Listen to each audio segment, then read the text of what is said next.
엄마 전화하셨어요? 개 밥은 잘 줬죠? 우리 강아지는 엄마만 보면 꼬리 흔들잖아. 지훈아, 너 지금 어디냐? 어디기뇨? 아직 해외죠 왜요? 지금 니네 집에 부동산 사람들이랑 낯선 부부가 왔더라. 집을 보러 왔다고 했다. 아, 그게 엄마가 계신 줄 몰랐어요. 오늘 그냥 보기만 하는 거였어요. 계약도 아직은 가계약이고. 내 인감 도장이 찍힌 계약서였어. 등본도 인감증명서도 같이 넘겼다더라. 매도인 김미순이란 글씨 내가 봤어. 엄마, 그거 지난번에 도장 어디 있냐고 물어봤을 때 엄마가 아무 말 없이 꺼내주셨잖아요. 전 엄마가 암묵적으로 허락하신 줄 알았죠. 허락! 허락! 내가 그때 아무 말 안 했다고. 그게 허락이야! 지훈아, 내가 얼마나 너한테 이야기하고 싶었는지 알아? 내 입 안에 말이 맴돌다 삼켜진 게 한두 번이 아니었어. 그럼 그렇게 생각하시지 말고 그냥 싫다고 하시지. 엄마, 맨날 말없이 다 받아주시잖아요. 우린 그렇게 커왔잖아요. 엄마가 다 해줬잖아요. 그래, 그래. 다 해줬다. 너희가 결혼할 때 보태줬고, 주말마다 반찬 싸들고 갔고, 개 밥도 내가 줬고, 쓰레기도 내가 버렸어. 근데 내가 너한테 뭐라 그랬니? 내가 한 번이라도 나 힘들다 한 적 있냐? 그러니까요. 엄마는 늘 괜찮다고 했잖아요. 난 그게 진짜 괜찮은 줄 알았어요. 우린 가족이고 엄마니까 당연하다고 생각했어요. 그래. 내 말이 맞다. 나는 늘 당연했지. 밥하는 것도, 돈 내주는 것도, 기다리는 것도, 무시당해도 괜찮아 말하던 것도 너희한테 엄마는 그냥 기능이었어. 밥 해주는 사람, 집 내주는 사람, 개 봐주는 사람, 그 이상도 이하도 아니었어. 그렇게까지 말할 거예요? 지훈아, 엄마야. 내 엄마야. 그런 엄마를 너는 도장 하나로 집을 팔아넘겼어. 심지어 말도 안 하고 엄마는 오늘 낯선 사람들이 현관 앞에서 집 보여달라고 하니까 손이 벌벌 떨렸어. 숨이 턱 막히더라. 그게 너희가 한 일이야. 더 이상 말을 할 수가 없어 할머니는 전화를 끊었습니다. 그럼 지금 이러는 거 엄마 복수하는 거예요? 이렇게 청주로 내려가 버리고 연락도 안 받고 그게 엄마 방식이에요? 엄마, 나한테 이러면 안 되는 거잖아요. 안 되지. 안 되는 거였어. 내가 그렇게까지 참을 줄 알았지. 근데 이제는 나도 내가 사람이란 걸 좀 알고 살아야겠더라. 어머니, 저희가 여행 가는 동안도 어머니가 좋다고 하셔서 집 맡긴 거예요. 개도 돌봐주시고, 냉장고도 정리해주시고, 그런 거 다 가족이니까 해주신 거라고 생각했죠. 근데 돌아오니까 집이 없어졌네요. 없어진 게 아니야. 내 건 내가 정리한 거지. 엄마, 그럼 우리 그냥 끝인 거예요? 진짜 끝내는 거예요? 나는 너희를 끝내지 않았어. 너희가 엄마를 하나씩 밀어냈어. 내가 문을 닫은 거야. 나는 그냥 돌아선 거. 엄마, 나 이제 어떡해요? 강남 계약금 넣었고 이사 준비 다 됐고 형한텐 말도 못했어요. 나 이거 다 무너지면. 계약금, 이사, 그거 다 중요하지. 근데 나는 너한텐 한 번도 사람으로 중요하지 않았잖니. 그게 제일 무너진 거다. 엄마, 미안해요. 진짜 미안해요. 근데 지금은 너무 늦은 거죠? 늦은 게 아니야. 다만 지금부터는 엄마가 먼저 다가가는 사람이 되진 않을 거란 거야. 엄마, 그래도 한 번만 다시 생각해 주면 안 돼요? 계약 아직 잔금 안 들어왔잖아요. 그 집 다시 살릴 수 있어요. 우린 엄마 없이 못 살아요. 너희는 엄마 없이 이미 잘 살고 있었어. 나는 이제야 내 숨 쉬는 걸 느낀다. 다만 연락하지 말라는 말은 안 할게. 근데 이제 엄마는 누구에게도 허락받지 않고 살 거야. 엄마니까 그 정도는 할 수 있겠지? 할머니는 아프지만 이제 자신만의 인생을 살기로 했습니다. 안녕하세요. 오늘은 충청북도 청주에서 살고 있는 73세 김희순 할머니의 이야기입니다. 홀로 두 아들을 키우던 할머니는 작은 아들 부부가 자신을 무시하는 것은 참았지만 자신 몰래 재산을 뺏어가려 했던 것에는 도저히 용서가 되지 않았다는데요. 만약 여러분이라면 어떤 결정을 했을지 한번 들어보시죠. 영상을 시청하시기 전 먼저 구독과 좋아요, 알림 설정 부탁드립니다. 김희순 할머니의 오늘 하루는 교회에서 친구들과 봉사활동이 예정되어 있었습니다. 고향인 청주에 내려와 교회를 다시 나간 지도 벌써 반년이 되어 갑니다. 아픈 엄마와 살고 있는 초등학생 남자 형제의 집에 갈 때면 자신의 아들들이 생각나서인지 유독 반찬에 신경을 썼는데요. 그 옛날 서울에 처음 올라가 힘들게 살던 시절이 더 생각나서인지 더 안쓰럽게 느껴졌습니다. 김씨 할머니는 충청북도 청주의 한 시골 마을에서 태어났습니다. 20살쯤 됐을 무렵 마을 이장님이 한 사람을 소개해 줬습니다. 그 사람이 지금은 하늘에 있는 남편이었어요. 남편은 한전에 다니는 사람이었고 깔끔하고 조용한 성격이었습니다. 처음엔 말도 잘 안 하고 무뚝뚝했지만 진심이 느껴지는 사람이었어요. 결혼을 하고 청주 시내 쪽으로 이사를 하게 됐고 곧이어 큰아들, 작은아들 둘을 낳았습니다. 아이들이 태어나자 남편과 할머니는 일터와 집을 오가며 정신없이 살았지요. 남편은 정직하고 책임감 있는 사람이었고 일을 절대 대충 하지 않았어요. 한전에서 일하던 어느 날 태풍으로 전기선이 끊긴 지역에 복구를 하러 나갔습니다. 전화를 받고 병원으로 달려갔지만 남편은 결국 눈을 뜨지 못했습니다. 감전 사고였다고 하더군요. 갑작스러운 사고에 하늘이 무너지는 기분이었습니다. 어떻게든 아이들을 지켜야겠다는 생각뿐이었어요. 청주의 집도 이웃도 거리마다 함께했던 남편의 기억이 스며 있어 버티기 힘들었습니다. 한전에서 나온 사망보상금과 남편 이름으로 들어있던 생명보험금이 있었습니다. 그 돈을 들고 아이들과 함께 서울로 올라왔어요. 어디든 가면 다 할 수 있을 줄 알았지만 현실은 생각보다 차가웠습니다. 몸도 마음도 지쳤지만 그래도 아들 둘은 잘 자라야 한다는 일념 하나로 버텼지요. 서울은 넓고 복잡했고 젊은 날의 할머니에게는 냉정한 도시처럼 느껴졌습니다. 처음에는 공장에서 일을 시작했습니다. 야근도 마다하지 않고 기계 소리에 귀가 멍멍해질 정도로 일했지만 몸이 따라주지 않았고 손목과 어깨가 아파오기 시작했어요. 공장을 그만둔 후에는 시장 안쪽의 작은 식당에서 설거지와 청소를 하며 살 길을 모색했습니다. 그러다 시장 근처 초등학교 앞에 자그마한 분식집을 열게 되었어요. 떡볶이, 순대, 튀김, 김밥을 하루 종일 만들며 하루를 보냈습니다. 아이들은 할머니의 친절한 말투와 정성 어린 음식에 반해 방과 후마다 몰려들었어요.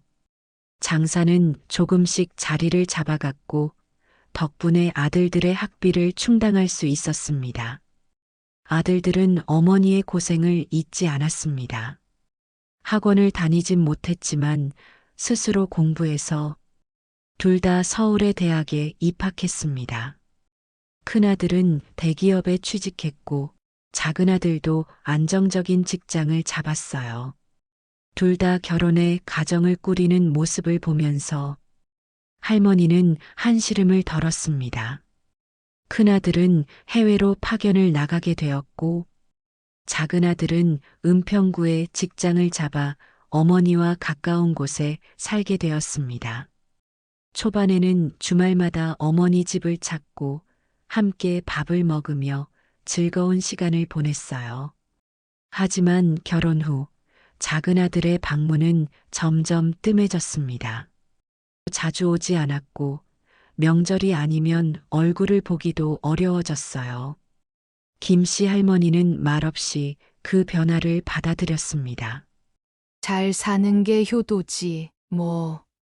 내가 뭘 더 바라겠어. 자신을 다독이며 조용히 살았지만 마음 한편에는 외로움이 고였습니다. 한때 은평 뉴타운 개발로 집값이 크게 올랐을 때 김씨 할머니는 자신의 집을 팔아 작은 아들의 신혼집을 마련해 주었습니다. 할머니는 지금 빌라에 홀로 살고 있었지만 그것조차 감사하다고 여겼어요. 시장이 가깝고 병원이 근처라 불편함은 없었지만 가끔씩 문득문득 스치는 쓸쓸함은 쉽게 지워지지 않았습니다. 그와는 반대로 큰아들은 해외에 머물고 있었지만 자주 연락을 해왔습니다. 일주일에도 서너 번은 영상통화를 걸어왔고 명절이나 생일이면 빠짐없이 선물과 용돈을 보냈어요. 엄마, 밥은 꼭 챙겨 드세요. 감기 조심하시고요. 동생 엄마한테 잘해요. 엄마랑 잘 지내죠? 그럴 때마다 할머니는 잠시 머뭇거리다가 웃으며 대답했습니다. 그럼 잘하지. 바쁘긴 해도 신경 많이 써줘. 걱정하지 말고 너 일에만 집중해라. 엄마는 괜찮다. 할머니는 그렇게 둘러대며 작은 아들의 빈자리를 감췄습니다.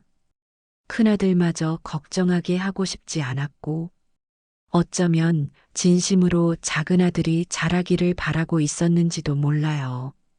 하지만 전화를 끊고 나면 다시 혼자뿐인 거실로 돌아왔고 그 안엔 조용한 정적과 허전함만이 남았습니다. 내가 해준 게 많은 건 아니지만 그래도 곁에 있어 주려고 얼마나 애썼는데. 할머니는 자주 그런 생각을 하며 텅 빈 집안에서 혼자 중얼거리곤 했습니다. 어느 날 평소처럼 시장에서 장을 보던 날이었습니다. 싱싱한 나물과 생선을 고르던 중 우연히 작은 아들 부부와 마주쳤어요. 엄마, 여기서 다 보내요. 저 다음 주 주말에 시간 돼요. 꼭 갈게요. 그 말에 할머니는 기분이 좋아졌습니다. 기다리는 사람의 마음은 사소한 약속 하나에도 금방 들뜨기 마련이지요. 다음 주 주말 할머니는 냉장고를 정리하고 며느리가 좋아하는 생선구이, 작은 아들이 좋아하는 갈비찜을 준비했습니다. 전날부터 끓인 곰탕은 진국이 되었고 상 위엔 색색의 반찬이 가지런히 놓였어요. 하지만 약속한 날, 작은 아들은 오지 않았습니다. 기다리다 지친 할머니는 저녁 무렵 전화를 걸었지요. 통화 연결음이 길게 울리더니 시끄러운 음악과 함께 작은 아들의 목소리가 들려왔습니다. 엄마 지금은 말하기 좀 그래요. 여기 시끄럽거든요. 어디야? 오늘 온다 했잖아. 아, 그게요. 갑자기 친구들이랑 여행 오게 됐어요. 나중에 다시 연락드릴게요. 할머니는 한 손에 수화기를 들고 다른 손으론 식어버린 갈비찜을 바라보았습니다. 입안이 마르고 가슴은 싸늘해졌어요. 그날 밤 아무 말 없이 음식을 싸서 이웃에 나눠줬습니다. 웃으며 건네면서도 속은 타들어가듯 아팠어요. 며칠 후 작은 아들이 연락을 해왔습니다. 엄마, 그날 진짜 미안했어요. 그래서 저희 집으로 한번 오세요. 식사 같이 해요. 식탁 위엔 며느리가 정성껏 차린 음식이 놓여 있었고 작은 아들은 웃으며 말했어요. 앞으로 한 달에 한 번은 이렇게 꼭 같이 밥 먹어요. 우리도 엄마 자주 뵈어야죠. 그 말에 할머니는 조용히 고개를 끄덕였습니다. 이게 진심이었으면 좋겠다 하고 바랐지요. 그 약속은 몇 달간 지켜졌습니다. 할머니는 늘 살림의 보탬이 될 만한 선물을 사서 아들 집으로 갔습니다. 식사 후에는 과일도 함께 깎아 먹고 잠깐 며느리와 드라마 이야기도 나누며 웃었습니다. 그러던 어느 날 약속대로 작은 아들 집에 도착했을 때 집안은 어딘가 어수선했고 작은 아들의 얼굴은 어딘가 미안해 보였어요. 엄마 사실 오늘은 좀 부탁드릴 게 있어요. 무슨 일이니?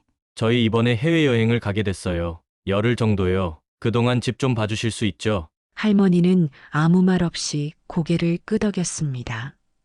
그러자 며느리가 메모지를 들고 나와 설명을 이어갔어요. 사료는 여기 있고요.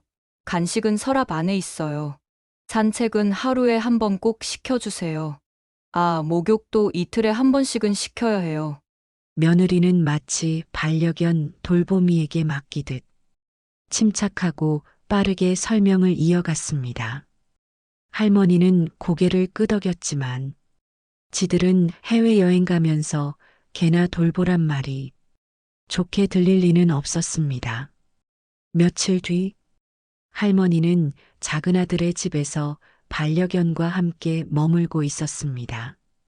아들 부부가 해외여행을 떠난 뒤부터 그녀는 하루하루를 마치 자신의 집처럼 지냈어요.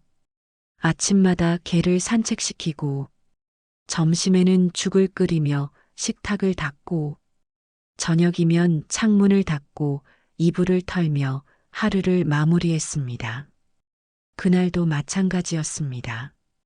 부엌에서 밥을 하던 할머니는 반려견이 현관을 향해 짖는 소리에 손을 닦고 나왔습니다. 벨소리가 2번 울리는 사이 앞치마를 벗으며 현관으로 향했습니다. 문을 열자 낯선 얼굴 3명이 눈앞에 서 있었습니다. 중년 남성과 말끔하게 차려입은 젊은 부부. 안녕하세요. 여기 111동 701호 맞죠? 오늘 집 보기로 예약한 사람들이에요. 할머니는 잠시 얼어붙었습니다. 마치 외국어를 듣는 것처럼 그 말이 귀에 들어오지 않았어요. 예. 집을 보러 오셨다고요? 할머니의 목소리는 약간 떨렸고 표정은 놀라움과 당혹감으로 얼룩졌습니다. 젊은 부부는 말없이 고개를 끄덕이며 마치 기다렸다는 듯 신발을 벗으려 했습니다. 그들의 행동은 너무 자연스러웠고 그 자연스러움이 가슴을 조여왔어요. 본능적으로 손을 뻗어 그들을 막았습니다. 잠깐만요. 무슨 일이신지 잘 모르겠어요. 이 집, 지금 제 아들네 집인데요. 중년 남성은 당황하지 않은 듯 익숙한 손놀림으로 명함을 꺼내며 말했습니다. 아, 저희 아파트 앞에 있는 부동산입니다. 며칠 전에 아드님과 가계약 맺었고요. 오늘 내부 보기 일정이 잡혀 있어서 왔습니다. 그는 곧바로 가방에서 서류를 꺼내 펼쳐 보여주었습니다. 할머니의 눈에 익숙한 이름이 선명히 들어왔습니다. 매도인 김희순. 할머니는 입술을 달싹이며 서류에서 눈을 떼지 못했습니다. 손에 쥐고 있던 걸레가 바닥에 툭 떨어졌고 바닥에 물방울 자국이 번져갔어요. 지금 뭐라고 하셨어요? 계약이라고요? 평소보다 더 낮은 목소리로 물었습니다. 그 소리는 기운이 빠진 바람 같았고 그 안에는 믿고 싶지 않다는 마지막 희망이 담겨 있었어요. 예, 맞습니다. 가계약이긴 하지만 도장도 찍혔고 인감증명서도 준비되어 있었습니다. 오늘은 단지 내부 확인차 방문한 거였어요. 혹시 어머님은 모르셨나 보네요? 그 말에 말없이 고개를 숙였습니다. 머릿속에 며칠 전 작은 아들의 말이 떠올랐습니다. 엄마, 인감도장 어디에 있어요? 안 쓰면 잊어버릴 것 같아서요. 그땐 대수롭지 않게 넘겼습니다. 서류 하나 내야 하나 보지. 그 정도로만 생각했어요. 그러나 지금 알게 되었습니다. 그 도장이, 그 증명서가, 그 이름이 이 집을 팔기 위한 도구로 쓰였다는 걸요. 천천히 전화기를 꺼내 작은 아들에게 전화를 걸었습니다.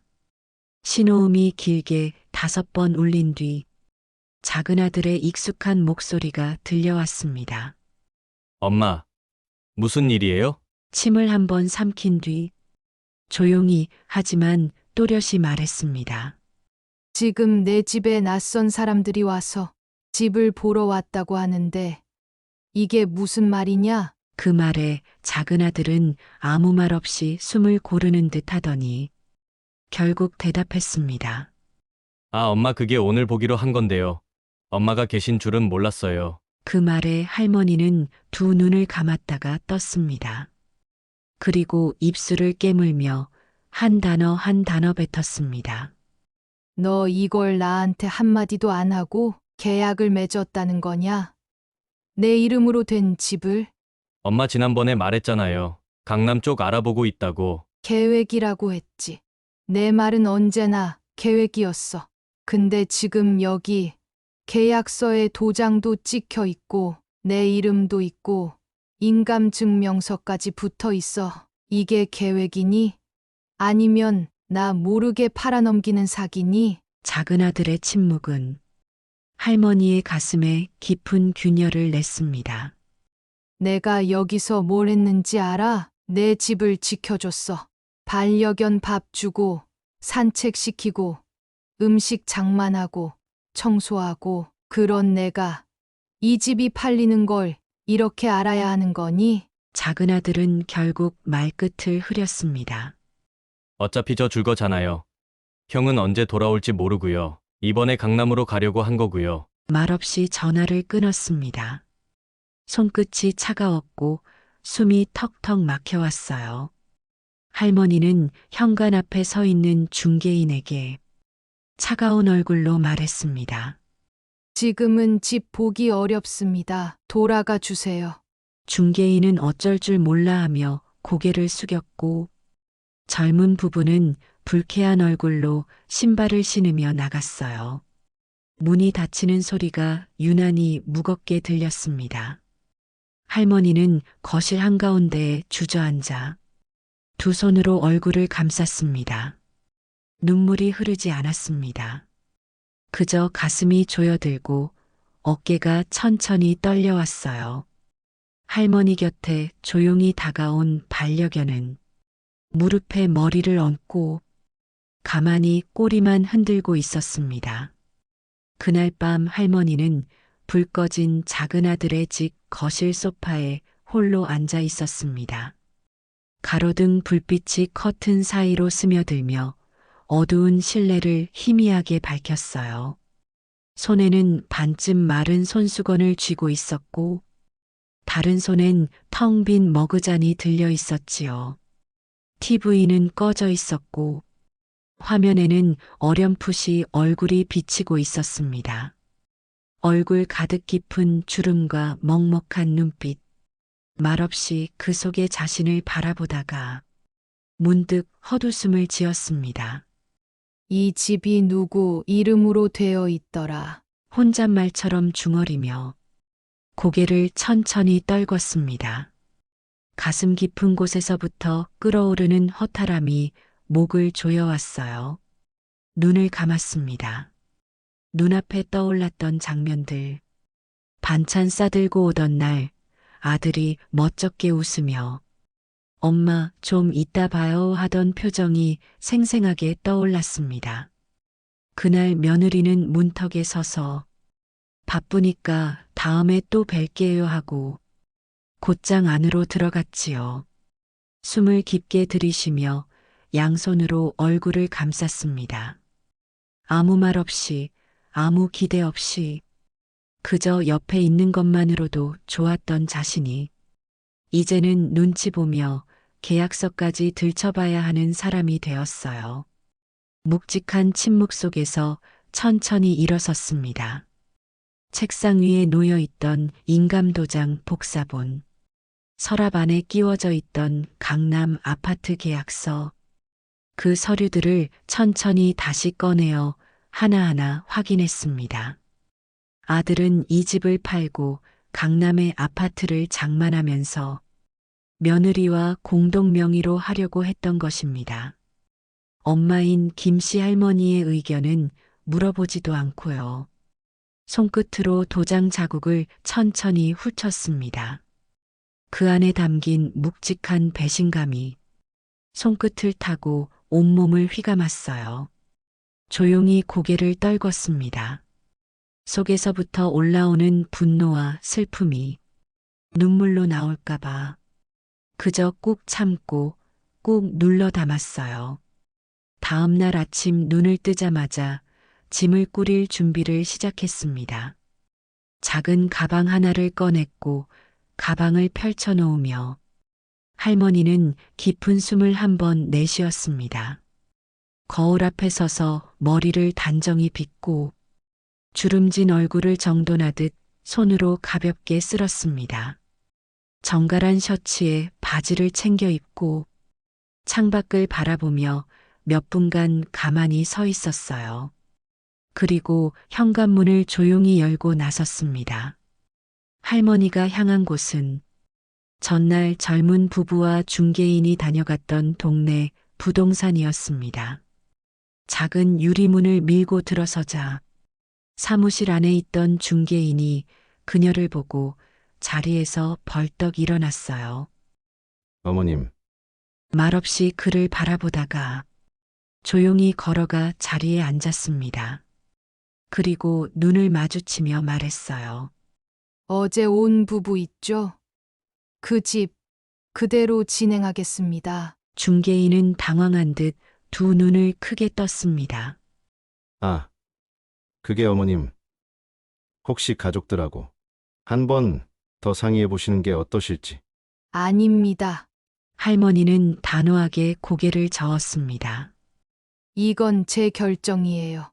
그 집은 제 명의로 되어 있습니다. 도장도, 인감도, 등기부등본도 다 제 겁니다. 이 집을 어떻게 할지는 저한테 권한이 있어요. 중개인은 할머니의 말투에서 느껴지는 단호함에 더 이상 말을 잇지 못했습니다. 할머니는 가방을 열어 미리 준비해 온 서류와 통장 사본을 조용히 꺼내 책상 위에 놓았습니다. 계약금은 이 통장으로 입금해 주세요. 혹시 어제 제 아들한테 일부 입금하셨다면 그 금액만큼은 제하고 나머지 전부는 제 계좌로 처리해 주세요. 할머니는 인감 도장을 꺼내 들고 계약서 위에 조용히 아주 천천히 도장을 찍었습니다. 손끝이 약간 떨렸지만 그 떨림을 애써 숨기며 꾹 눌렀어요. 그 젊은 부부한테도 전해 주세요. 어제 제가 불쾌하게 만든 것 같아 미안하다고요. 그 집, 이제 곧 그분들 겁니다. 중개인은 서류를 정리하며 작은 한숨을 내쉬었습니다. 할머니의 뒷모습엔 미련도 아쉬움도 분노도 없었어요. 오직 결심만이 남아 있었습니다. 이 일 빠르게 마무리해 주세요. 시간 끌고 싶지 않아요. 그 길로 자신이 살던 빌라로 돌아왔습니다. 계단을 오르며 손잡이를 만지던 손끝이 유난히 차갑게 느껴졌습니다. 현관문을 열자 좁은 거실, 낡은 부엌, 묵은 먼지 냄새가 그녀를 반겼어요. 신발을 벗고 거실 한가운데 멈춰 섰습니다. 할머니는 서랍을 열어 등기권리증, 통장, 주민등록등본, 그리고 아들과 함께 찍었던 사진 몇 장을 꺼냈습니다. 사진 속 아들은 웃고 있었고 할머니도 한때 그 옆에서 함께 웃고 있었지요. 한 장 한 장 넘기다가 어린 시절 교복 입은 사진 앞에서 멈췄습니다. 그때가 좋았지. 적어도 그땐 속이는 사람은 없었으니까. 할머니는 고개를 끄덕이며 그 사진을 상자 안에 넣었습니다.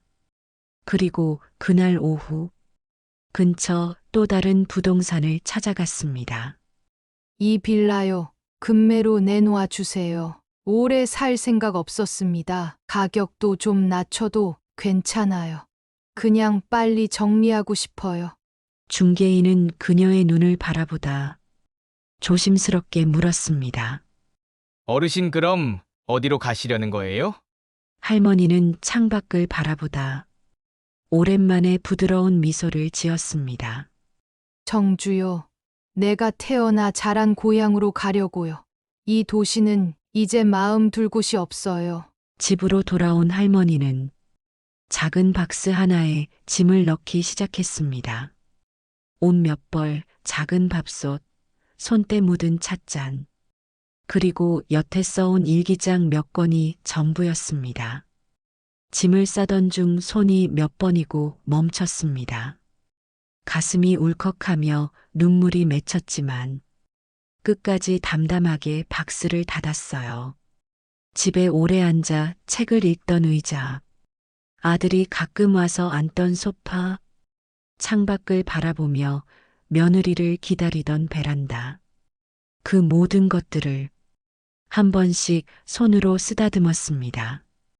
현관 앞에 섰을 때 할머니는 신발을 신으며 중얼거렸어요. 가족이란 이름으로 상처 주는 일, 이젠 안 당할 거다. 이제는 정말 나를 위한 인생을 살 거다. 할머니는 문을 닫고 한 번도 뒤돌아보지 않았습니다. 그토록 멀게만 느껴졌던 청주의 하늘이 할머니의 마음에 가장 따뜻하게 다가오고 있었습니다. 할머니의 발걸음은 더 이상 망설이지 않았습니다. 천천히, 그러나 아주 또박또박 자신만의 인생을 향해 걸어가기 시작했어요. 짐을 다 싸고 거실에 앉아 마지막으로 사진첩을 꺼내던 그 순간 할머니의 휴대폰이 요란하게 울렸습니다. 화면에는 익숙한 번호, 작은 아들이었습니다. 벨소리는 몇 초간 끊이지 않았고 그녀는 망설임 없이 받았습니다.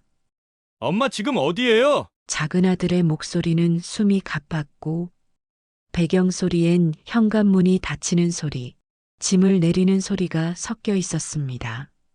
엄마, 집 비었더라. 짐도 다 빠져 있고. 이게 무슨 일이에요? 김씨 할머니는 조용히 창가로 걸어가 노을이 비치는 거리 아래를 바라보며 말했습니다. 다 끝냈어. 이제 엄마 일 다 정리했어. 작은 아들의 목소리가 갑자기 높아졌습니다. 끝냈다니요? 엄마, 지금 장난하세요? 그 집 엄마가 내 이름으로 해준다고 하지 않았어요. 우리 이사 다 준비하고 강남 아파트 중도금 날짜도 맞춰놨단 말이에요. 전화기 너머로 며느리의 목소리도 곧장 따라붙었습니다. 어머니, 이건 정말 아니에요. 저희가 얼마나 믿고 있었는데요. 어머니가 준다고 해서 그 집을 우리 시작점으로 생각했어요. 작은 아들은 더 격앙된 목소리로 외쳤습니다. 엄마, 나 진짜 너무 실망이에요. 어떻게 이런 식으로 뒤에서 몰래 팔 수가 있어요. 이건 완전 뒤통수잖아요. 지금 이 타이밍에 이런 식이면 우리 체면은요? 우리 처지는요? 할머니는 고개를 들고 붉게 타오르는 하늘을 올려다보며 한숨을 내쉬었습니다. 너희 체면 처지. 엄마는 그동안 내 체면 지켜주려고 내 이름 다 내어줬어. 결혼할 때 내 집 팔아서 보태줬고 은평집 명의는 내 거였지만 너희가 주인인 줄 알고 산 세월이 몇 년이었는데 할머니의 목소리는 낮았지만 묘하게 날이 서 있었습니다. 작은 아들은 바로 말을 자르듯 대답했습니다. 그건 그때 도와주시겠다고 하셔서 그런 거잖아요. 엄마가 먼저 얘기하신 거예요. 우린 그냥 그 말 믿은 죄밖에 없어요. 며느리는 한숨을 쉬며 말을 덧붙였습니다. 어머니, 저희가 여행 가는 동안도 어머니가 좋다고 하셔서 집 맡긴 거예요. 개도 돌봐주시고 냉장고도 정리해주시고 그런 거 다 가족이니까 해주신 거라고 생각했죠? 근데 돌아오니까 집이 없어졌네요? 그 말에 할머니는 작은 웃음을 흘렸습니다. 없어진 게 아니야. 내가 정리한 거지. 작은 아들의 목소리는 더 흔들렸습니다. 엄마! 그럼 이건 다 뭐예요? 내가 엄마한테 인감도장 가져가도 되냐고 했을 때 뭐라 하셨어요? 말없이 끄덕였잖아요. 그게 허락 아니었어요? 말없이 끄덕이는 게 허락이니? 엄마가 도장 어디 있냐? 묻는 말에 대답한 거지. 집 팔아도 돼요? 는 단 한 번도 묻지 않았잖아. 할머니는 담담하게 말했지만 말끝마다 억눌렀던 서운함이 묻어 있었습니다. 잠시 정적이 흘렀고 이내 작은 아들이 다시 외쳤습니다. 엄마! 진짜 이기적이네요. 그렇게 다 해주시다가 이젠 모른 척 하겠다 이거예요? 그래요. 엄마 인생 사시겠다는데 말릴 순 없죠. 근데 우리도 계획이 있잖아요. 그 계획 다 깨놓고 나 몰라라 하시는 건 아니죠? 할머니는 어이가 없었습니다. 너희 계획이라는 말 안에 엄마는 있었니? 할머니의 말에 전화기 너머는 정적에 잠겼습니다. 그 순간 며느리의 목소리가 다시 터졌습니다. 이러시면 진짜 곤란해요. 이젠 남이에요, 어머니? 정말 그렇게 끝낼 거예요? 할머니는 창문을 닫고 천천히 말했습니다. 남이라고 생각하지 않아. 다만, 이젠 나를 사람으로 대해주는 사람들과 살고 싶을 뿐이야. 작은 아들은 마치 붙잡듯 말했습니다. 엄마, 제발 지금이라도 계약 파기하면 안 돼요. 아직 잔금 안 들어왔잖아요. 시간 있잖아요. 할머니는 고개를 저었습니다. 계약은 끝났고, 나도 이사도 끝났고, 마음도 끝났어. 내가 끝낸 게 아니라 너희가 오래전부터 하나씩 정리해왔던 거야. 작은 아들이 목이 맨 목소리로 말했습니다. 엄마 진짜 이제 안 볼 거예요? 우리 그냥 이렇게 끝나요? 할머니는 조용히 대답했습니다. 연락하지 말라는 말은 안 해. 근데 이제 엄마가 먼저 연락하는 일은 없을 거야. 엄마는 이제 내 인생을 살 거니까. 그 말을 끝으로 할머니는 조용히 전화를 끊었습니다. 휴대폰 화면이 꺼지고 방안이 정막에 잠겼습니다. 할머니는 천천히 휴대폰을 테이블 위에 내려놓고 마저 열지 않았던 짐가방을 닫으며 말했습니다. 잘 살아라. 엄마 없이도. 할머니는 외투를 집어들고 창가로 걸어갔습니다. 창밖의 하늘은 노을을 넘어서 어둠으로 기울고 있었고 거리는 조용히 조명을 밝히기 시작하고 있었습니다. 할머니는 다시 한번 가족이란 단어를 마음속에서 떠올렸다가 그대로 지워냈습니다. 청주에 도착한 지 일주일째 되는 날, 김씨 할머니는 읍내 하나뿐인 시장을 천천히 걷고 있었습니다.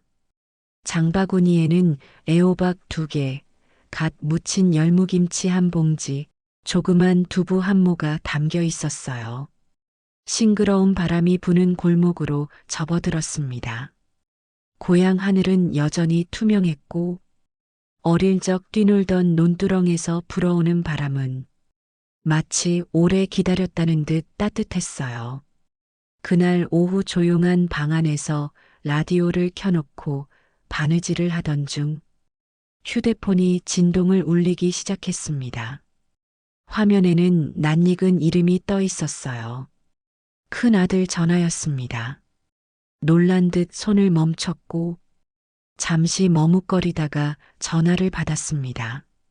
엄마 지금 청주에 계세요? 큰아들의 목소리는 낮고 차분했지만 그 속에 뭔가 복잡한 감정이 얽혀 있었어요. 그래 도착한 지 며칠 됐다. 어떻게 알았니? 한참 말이 없던 큰아들은 조심스럽게 입을 열었습니다. 동생이 연락 왔어요. 엄마 집 팔았다고, 계약서에 도장 찍었고, 연락 두절됐다고. 두절은 무슨 두절이니? 내 번호 그대로고 내가 끊은 적도 없는데 큰아들은 한숨을 길게 내쉬며 말했습니다. 엄마, 솔직히 말해줘요. 그렇게까지 할 일은 아니었잖아요. 동생이 좀 서툴렀던 건 알지만 엄마가 먼저 집 다 팔아버리고 청주로 내려가고 그건 너무 급격했던 거 아니에요? 창문 틈 사이로 봄 햇살이 살며시 밀려 들어오고 있었어요. 너는 서툰 거라고 생각하니? 그게 단순한 실수였다고 보이니? 큰아들은 대답하지 않았습니다. 인감도장, 인감증명서, 계약서, 내 이름으로 된 집을 팔겠다는 계약이 이뤄지는 걸 단 한마디 상의 없이 했는데 그걸 서툴렀다고 말할 수 있겠니? 엄마 그래도 가족이잖아요. 그렇게까지 냉정하게 정리해버리면 동생도 나도 마음이 너무 아프죠? 할머니는 한숨을 내쉬었습니다. 너희가 아픈 만큼 엄마도 아팠다. 다만 엄마는 오래 참았을 뿐이야. 바라는 것도 없이 아무 말도 안 하고 지내는 게 편할 거라 믿으면서 살았는데 그게 이렇게 끝날 줄은 몰랐지. 큰아들은 조용히 물었습니다. 이제 정말 서울로 안 올라오세요? 이젠 그럴 일 없어. 여기 하늘 좋고 시장도 가깝고 무엇보다 마음이 덜 외롭다. 잠시 말이 끊긴 후 큰아들이 다시 입을 열었습니다. 엄마 다음 달 휴가 때 거기로 갈게요. 그래, 오너라. 맛있는 거 해놓고 기다릴게. 그 말엔 서운함도 원망도 없었습니다. 오직 한 사람을 기다리는 어머니의 오래된 습관 같은 따뜻함이 담겨 있었어요. 전화를 끊은 뒤 조용히 방을 둘러보았습니다. 처음 이사와서 비어있던 방 한 칸. 지금은 할머니의 손길이 스며들어 작지만 단정한 온기로 가득 차 있었어요. 전화를 끊기 직전 큰아들은 잠시 숨을 골랐습니다. 말없이 귀를 기울이고 있다는 걸 느낀 듯 조금 더 조심스러운 목소리로 말을 이었습니다. 엄마 사실은요. 동생이 많이 울었어요. 할머니는 말없이 침묵했지만 눈꺼풀이 천천히 내려앉았어요. 처음엔 화도 냈고 엄마 너무하다고 얘기도 했는데요. 이내 자기가 잘못한 거라고 엄마가 그렇게까지 하게 만든 게 자기라고 계속 울더라고요. 할머니는 고개를 들고 천천히 숨을 내쉬었습니다. 늦게 알았네. 엄마가 얼마나 울었는지는 생각 못 했겠지. 네, 맞아요. 근데 엄마, 큰 아들의 목소리는 다시 부드러워졌습니다. 동생이 지금 용기 내서 전화도 못하고 있어요. 엄마가 받지도 않을까봐 아예 얼굴 보기도 두렵대요. 전화기 너머로 들려오는 큰 아들의 말이 차가운 마음 위로 조용히 흘러들었어요. 엄마 마음 다 이해해요. 엄마 그동안 참은 거 다 짐작하고도 남아요. 근데 이제 엄마 혼자 그렇게 멀리 가버리면 남은 사람들은 다 엄마 앞에 너무 죄인이 돼버려요. 죄인처럼 살 필요는 없어. 그냥 뭘 잘못했는지만 알면 되는 거지. 알고 있어요. 동생이 정말 많이 후회하고 있어요. 계속 그 얘기만 하더라고요. 가슴 어딘가에서 울컥하는 감정이 올라왔지만 꾹 참고 천천히 말했습니다. 그래도 돌이킬 순 없잖니. 이미 계약은 끝났고 내 짐도 다 내려왔고 이제 여기서 살아야지. 서울로 돌아갈 마음은 없어. 큰아들은 조용히 대답했습니다. 돌이키라는 말 안 할게요. 엄마 이제야 엄마 인생 찾은 건데 다시 돌리자고 하면 그건 진짜 못할 짓이죠. 그래. 그 말이 고맙다. 다만 마음은 조금만 열어줘요. 엄마 마음 다 닫아버리면 동생은 평생 엄마 앞에 고개 못 들고 살 거예요. 저녁 노을이 슬며시 지고 있었고 멀리 고양이 한 마리가 지붕 위로 느릿하게 걷고 있었어요. 엄마 다음 달 내가 내려가면 동생도 같이 데려갈게요. 괜찮죠? 같이 오든지 말든지 내가 문은 열어둘 테니까. 근데 준호야, 그 밥상 엄마가 너희 둘 앉혀놓고 차려줄 날이 올까? 와요. 시간이 걸려도 그 밥상 앞에 우리 둘 다 앉을 수 있게 될 거예요. 그땐 꼭 엄마가 웃으면서 말해줘요. 그래, 이제 좀 사람 같네 하고요. 그녀는 웃음을 머금은 목소리로 대답했습니다. 그래, 사람같이만 살아줘라. 그럼 밥은 언제든 차려줄 테니까. 통화는 그렇게 끝났고 할머니는 휴대폰을 천천히 테이블에 내려놓았습니다. 청주에 내려온 지 2달이 지났습니다. 처음엔 다소 서먹서먹했던 이곳이 이제는 할머니의 마음을 닮아 더없이 편안한 곳이 되었어요. 아침마다 작은 밭에 나가 흙을 만지고 시장에서는 상인들과 안부를 묻습니다. 누구 하나 다그치지 않고 누구 하나 서두르지 않는 이곳의 시간이 숨을 돌리게 해줍니다. 서울에서 가져온 낡은 밥솥에 이제는 된장찌개를 끓이고 작은 반찬 그릇들을 차곡차곡 채워가며 다시 살아있음을 느낍니다. 요즘은 매주 주일이면 근처 교회에도 나갑니다. 처음엔 낯설기만 했던 찬송가 소리가 이젠 마음을 다독이는 위로처럼 들려요. 예배가 끝난 뒤에는 교회에서 함께 김치 봉사도 하고 홀몸 어르신 집 청소 봉사도 따라다니고 있어요. 결손 가정에는 반찬 봉사까지도 하면서요. 남을 돕는 일인데 오히려 할머니가 더 많은 걸 받고 옵니다.